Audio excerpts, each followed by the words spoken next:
कितना भी दुष्ट है, पत्नी चाहे तो अपने पति से अपने आप भगवान नाम लिवा लेती है। बोलो राधे राधे। कया दो बोले क्या कहा, नारायण नारायण कई बार भगवान का नाम उच्चारण किया है। फिर क्या हुआ कि दूसरे दिन फिर भगवान का ब्रह्मा जी की आराधना करने के लिए हिरण्यकश्यप जी गए हैं हिमालय पर्वत पर। अब महाराज घोर आराधना करने लगे। इतनी घोर आराधना करी, वर्णन आता है कि सारे शरीर में दीमक लग गई। पता नहीं चलता है कि हिरण्यकश्यप जी बैठे हैं कि कोई मिट्टी का पर्वत है। उसके बाद ब्रह्मा जी प्रसन्न हो गए, ब्रह्मा जी प्रकट हो गए। बोले ब्रह्मा जी महाराज की जय। ब्रह्मा जी प्रकट हुए हैं। बोले भैया कुछ मांग लो, मैं तुम्हारी तपस्या से प्रसन्न हो गया हूं। अब तो महाराज इसने क्या किया कि लिस्ट खोल दी वरदानों की। बोले ब्रह्मा जी महाराज ना मैं भीतर मरूं ना बाहर मरूं।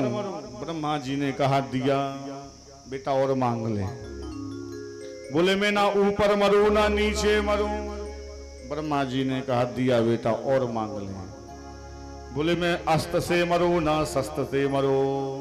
ब्रह्मा जी ने कहा दिया बेटा और मांग ले। बोले मैं दिन में मरूं ना रात में मरूं। ब्रह्मा जी ने कहा दिया बेटा कुछ और मांग ले।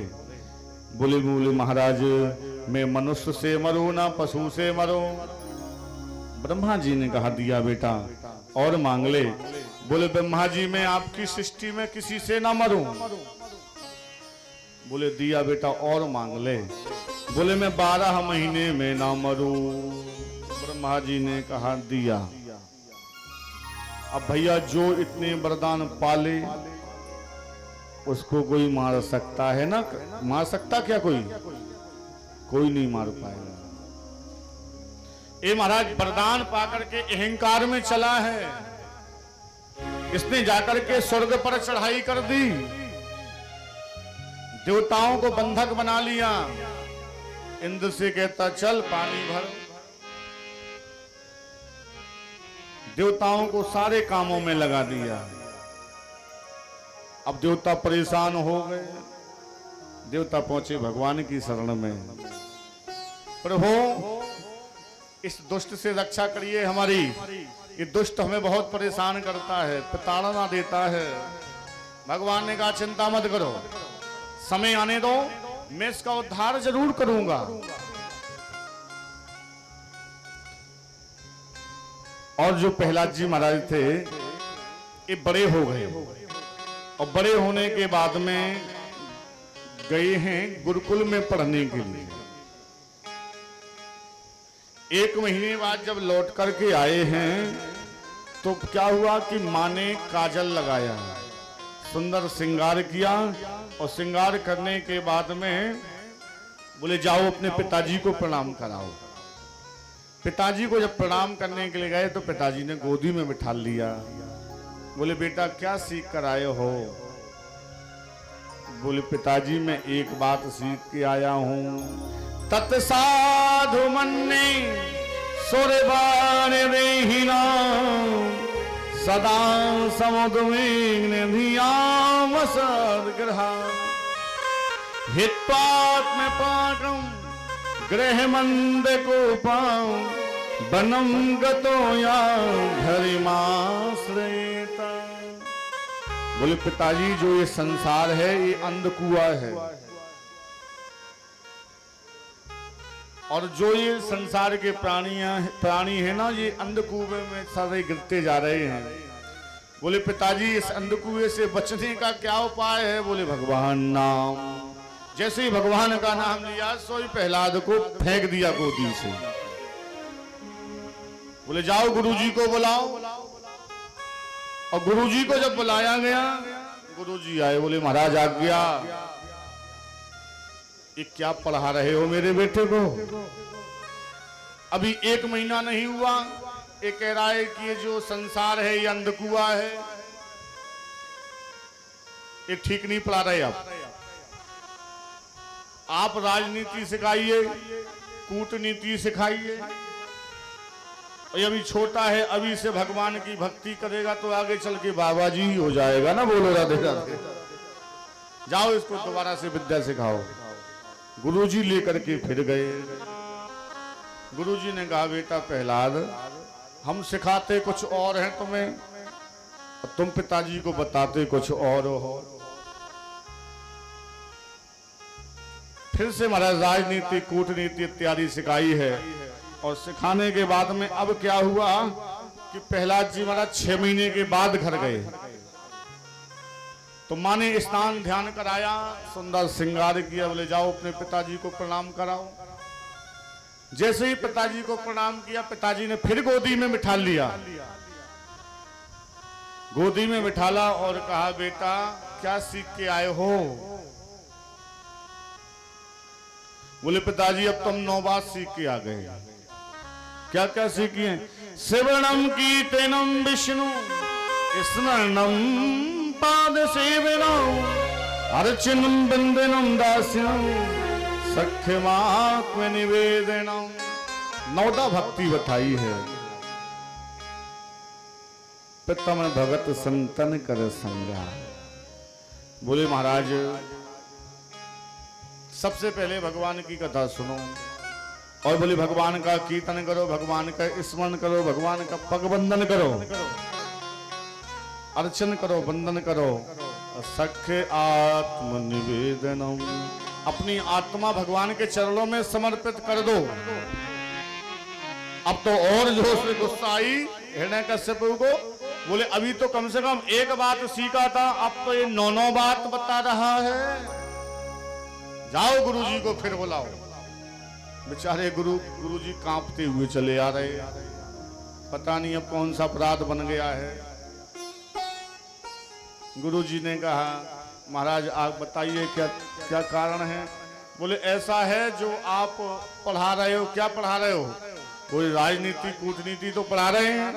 बोले ये नहीं पढ़ा रहे हो, इसको तो आप भगवान की भक्ति पढ़ा रहे हो। गुरुजी बोले देख प्रहलाद, हम पढ़ाते कुछ और हैं, तू पढ़ता कुछ और है और पिताजी को कुछ और बताता है। क्या चक्कर है? सोई गुरुजी बोले देखो महाराज अब हमें पक्का विश्वास हो गया, ना तो हम पढ़ाते ना कोई और पढ़ाता है, ये तो अपने आप ही पढ़ाया है। बोलो राधे राधे।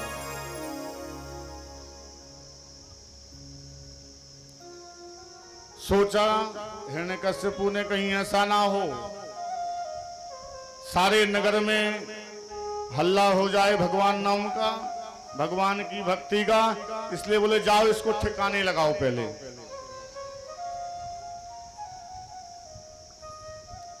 तुम्हारा सबसे पहले जल में डुबाया गया। एक पत्थर में रस्सी बांध दी, उसमें हमारा प्रहलाद जी को बांध दिया है। और जैसे ही समुद्र में फेंका, भगवान की कृपा से पत्थर डूब गया और प्रहलाद जी महाराज बच गए। सेवक लेके आए, बोले महाराज वहां भी नहीं इसका कुछ बिगाड़ पा रहे हम। तो बोले ऐसा है इसको पहाड़ से फेंक दो।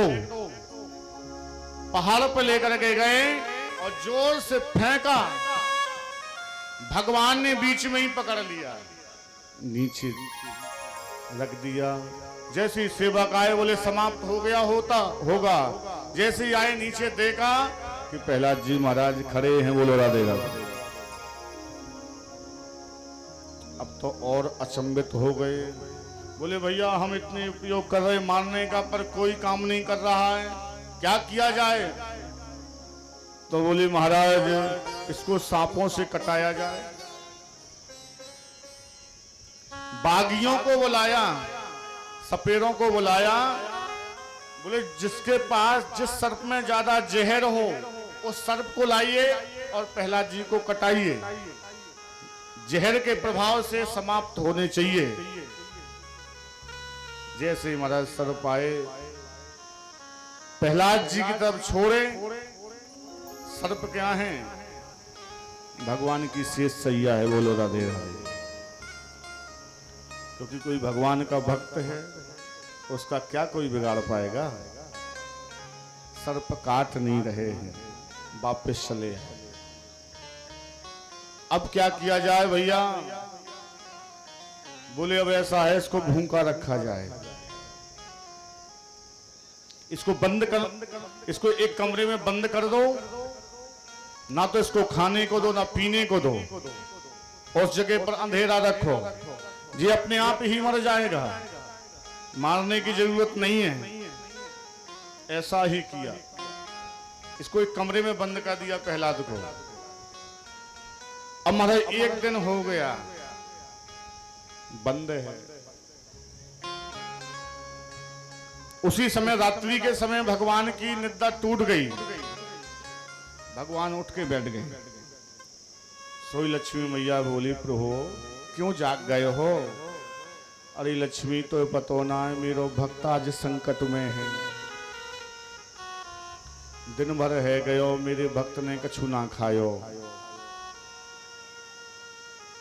लक्ष्मी जाओ, सुंदर भोजन का थाल सजाओ और अपनी गोदी में बिठा करके भोजन कराना मेरे भक्त को। रात्रि के समय लक्ष्मी जी प्रकट हो गई, सुंदर थाल लेकर के प्रहलाद जी को गोदी में बिठा करके भोजन कराया। बोलो राधे राधे। सुबह जब फिर गेट खोले, देखा कि प्रहलाद जी तो भगवान का नाम ले रहे हैं। हिरण्यकशिपु और क्रोधित हो गए, बोले भैया अब तो मारना ही मुश्किल है। बोले काम और हो सकता है, हाथियों से कुचला दो इसे। जब हाथी इसके ऊपर चढ़ जाएंगे, ये अपने आप दब के मर जाएगा, पिछल जाएगा। महावत हाथी लेकर के आए हैं और महावतों ने अंकुश किया कि हाथी आगे बढ़े और प्रहलाद जी को कुचल दे। जैसे ही महावत को अंकुश किया, महावत ने, हाथी आगे नहीं बढ़ रहे हैं, जोर से आवाज कर रहे हैं। क्यों? हाथी सोच रहे हैं कि भगवान का हमारे ऊपर एहसान है। गज ग्राह का जब युद्ध हुआ था तो भगवान ने गज की रक्षा की थी, हाथी की रक्षा की थी, ग्राह का उद्धार किया था। इसलिए इससे अच्छा चुकाने का मौका नहीं मिलेगा। अब क्या किया जाए? उसी समय हिरण्यकशिपु की बहन होलिका चली आई। होलिका बोली, भैया मेरे पास में एक चुनरी है, ऐसा करना, आप कंडे लकड़ी इत्यादि लेकर आओ, मैं बैठ जाऊंगी, मैं अपनी गोद में प्रहलाद को ले लूंगी, उसके बाद आप लोग आग लगा देना। और चुनरी महाराज होलिका ने धारण कर ली है। जैसे ही महाराज होलिका दहन होने लगा तो क्या हुआ कि भगवान ने सुंदर वायु को चलाया है और वायु के प्रभाव से जो होलिका के ऊपर चुनरी थी वो प्रहलाद जी के ऊपर होलिका समाप्त हो गई। प्रहलाद जी बच गए। वृंदावन में हरिलाल की। जाकर के सेवकों ने देखा तो देखा कि होलिका समाप्त हो गई है, होलिका का दहन हो गया है, प्रहलाद जी बच गए। अब भैया क्या किया जाए ये बताओ। गुरुजी बोले, महाराज एक बार और मौका मिल जाता। अब गुरुजी डरे कि जी दुष्ट छोड़े गोना है। बोले ठीक है, बस अंतिम मौका है आपके पास, इसको लेकर जाओ, अगर नहीं ठीक हुआ तो हम आपको दंड देंगे। जैसे ही महाराज लेकर के गए हैं गुरुजी, तो क्या हुआ कि गुरुजी ने जाकर के सबसे पहले प्रहलाद जी को समझाया है। क्या समझाया? बोले महाराज आप ये बताइए, आपको जल में डुलाया गया, पहाड़ों से फेंका गया, सांपों से कटाया गया, भूखा रखा गया, अग्नि में जलाया गया, हाथी से कुछ लाया गया, पर बेटा क्यों नहीं भगवान नाम छोड़ देते हो? बोले गुरुजी, जिस प्रकार से व्यक्ति भोजन नहीं छोड़ सकता, बोले उसी प्रकार से मैं भी भगवान नाम नहीं छोड़ पाऊंगा, नहीं छोड़ पाऊंगा। तो गुरुजी ने समझाने के बाद में क्या हुआ कि प्रहलाद जी को वाहन दिया है रस्सियों से, और गुरुजी चले गए बाजार। अब बाजार जाने के बाद में क्या हुआ कि जो प्रहलाद जी के मित्र थे, जो प्रहलाद जी के मित्र थे, वो बोले देख प्रहलाद, तुझे कितनी यातनाएं दी जा रही हैं, तू क्यों नहीं भगवान का नाम छोड़ देता है? बोले भैया मैं नहीं छोड़ सकता हूं। और बोले वैसे भी भगवान का नाम हम लोग बुढ़ापे में भी तो ले सकते हैं ना। बोलो राधे राधे, नई उम्र में थोड़ी है। बोले महाराज क्यों? बोले कोई पता थोड़ी है बुढ़ापे में समय मिले ना मिले।